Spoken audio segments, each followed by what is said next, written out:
Hey, this is Gene. It's Sunday, about an hour before they released the college football playoffs. I do want to say congratulations to the teams that won their Power Five championships.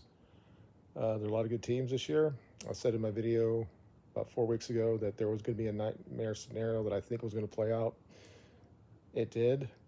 Uh, in my video, I thought that that probably means that we would have been left out, and this is before Jordan Travis got hurt. Um, I don't think it's going to be the case now. I think that we're getting more and more rational people saying that you can't just discount a Power Five undefeated team. So all the people that responded to that saying there's no way they would ever leave out a Power Five team that's undefeated, in the long run, they're probably right. I said in my video that if Alabama beats Georgia close, it's very possible that they'll get both of them in. The issue with Alabama and why I think that they're kind of like falling out of the top four is because of what they did to Auburn. They did win the game, but how they won it, and the fact that they have not really looked like a normal Alabama team this year, and they lost at home to Texas. So I look at that, and I think it's pretty clear that the SEC is down this year. People don't want to they don't want to understand that. They just want to say the SEC is the greatest of all time, and I can't sit there and just say, okay, if your third best team is Missouri, that you're the best conference, and the fact that you didn't have more wins against the ACC than we had against you.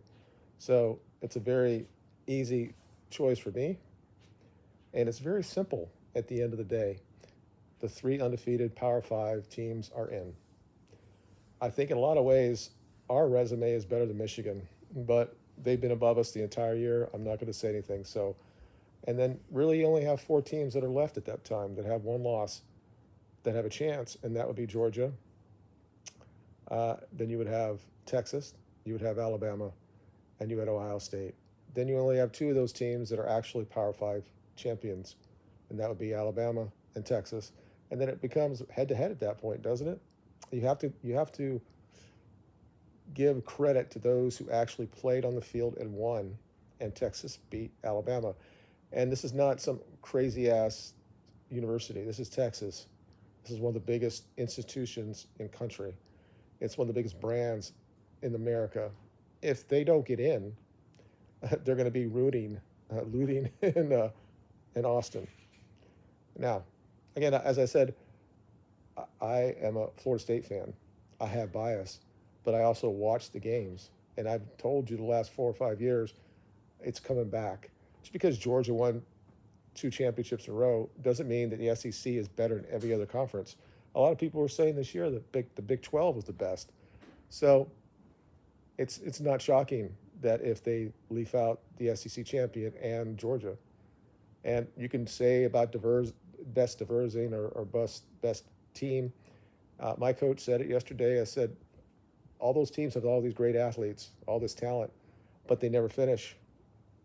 And as great as that win was against Auburn at the end, it was still a very small, didn't cover all the metrics that you say that should be above anybody else. They didn't do it. Whereas Florida State covered the last 2 weeks by two scores, all these other teams didn't. Georgia lost. The only team that's actually covered has been Michigan and Washington, I guess. But Washington didn't cover against Washington State. So you can go down the rabbit hole of this, and you can look at the different numbers. But you look at what's actually the easiest solution. The three undefeated gets in. You have four teams playing for one spot. Two of them are champions. The other two are out. They played each other already this season. It's pretty clear that those are the top four. So what does that mean? If Michigan, I mean, Washington has a claim to be number one, but it's going to be Michigan, Washington, it should be Florida State, and it should be Texas. I told you my video a couple days ago, give me 4 weeks to compare for Michigan. Give me 4 weeks to prepare for Georgia, and we'd be okay. What that defense did showed that they're the biggest elite defense in the country. They deserve to be in it just because they're the best defense in the country. This game is not played with on the offensive side or the defensive side. It's both. And the fact when you talk about the best team in the country, I'm going to be biased. It's the Florida State. We clearly are. We've had more adversities against any other team, and we became still undefeated. So whatever happens, happens. I'm not going to run around the place complaining and complaining. I knew this morning when I woke up there's a good possibility that we were going to be out. I said it in my video 4 weeks ago. But if they do knock us out, it will show what everybody's been saying for the last 10 years, that the media and everybody else have this huge SEC bias based on, I don't know, because they had one good team that wins the playoff, and that somehow means the entire conference is great. Again, the ACC beat the SEC this year. All the metrics really go in our favor. We had a common opponent was LSU. We beat them by more. They had 8 months to prepare for us, and we beat them by more than Alabama did.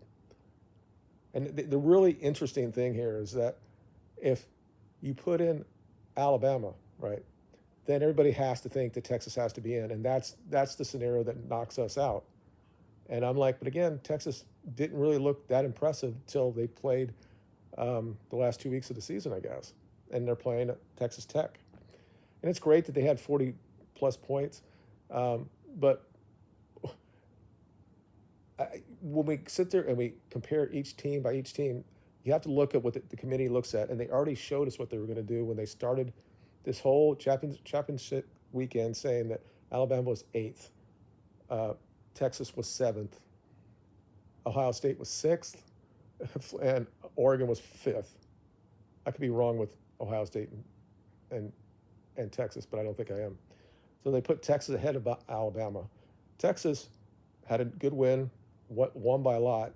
They're never going to put Alabama over them. And then we're 4th, and we won. We covered the spread. We won by two scores. And I'm not going to say who cares about quarterback. Our defense won that game. I think it's really very simple, and I don't think that the people on the committee right now are just boggling their mind. They might do it just to do it, but I think that they have a pretty easy solution here.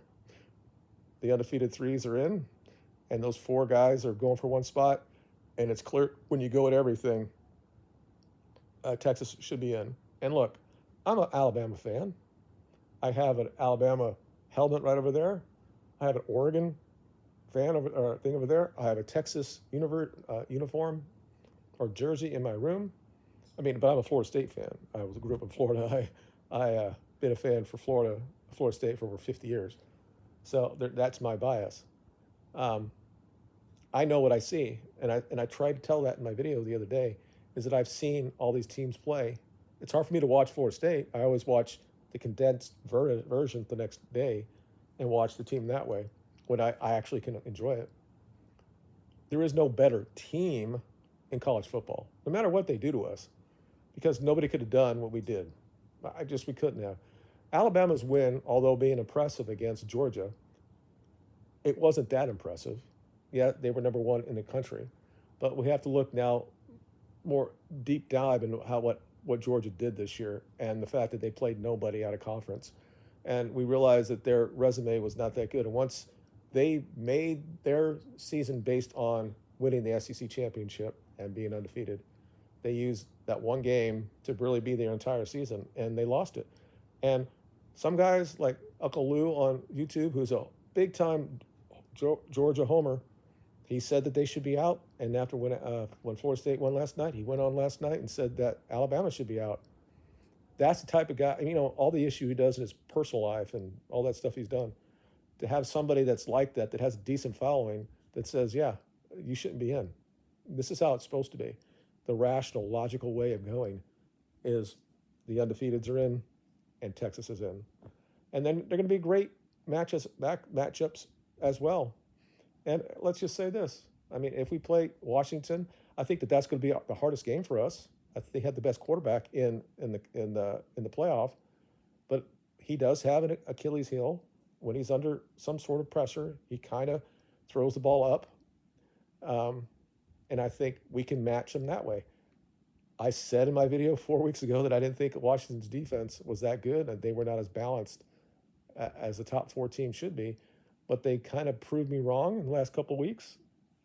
Um, they pretty much shut down Oregon, but again, Oregon kind of does that. They flatter to deceive all the time.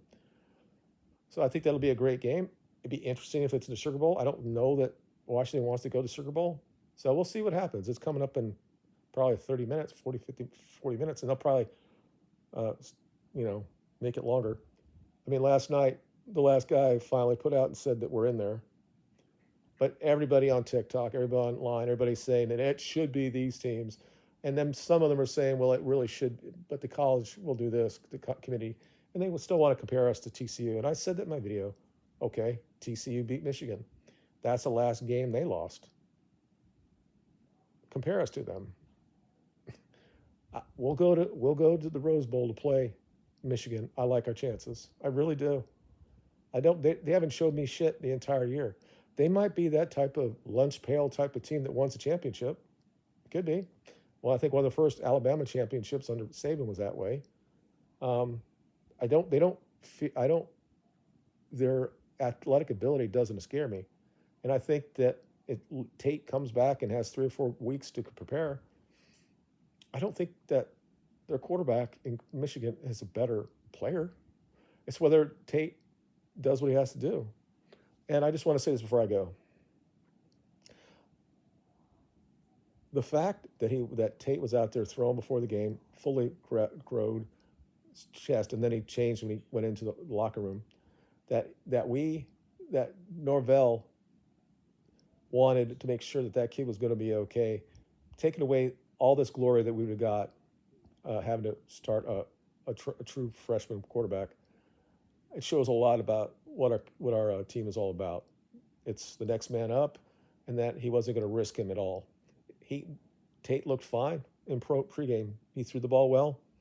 I think if Tate plays, we don't know. It's very possible that defense got even more motivation because they knew they're going to have to defend having a true freshman at quarterback.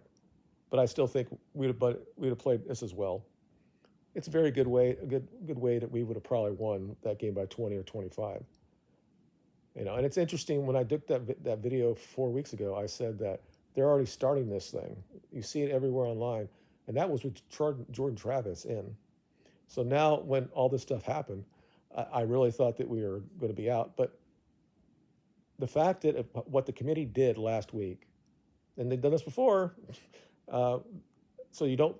I mean, there was a reason why when Ohio State came back in 2014, but they went and they won 59-0 or whatever against Wisconsin, whatever it was.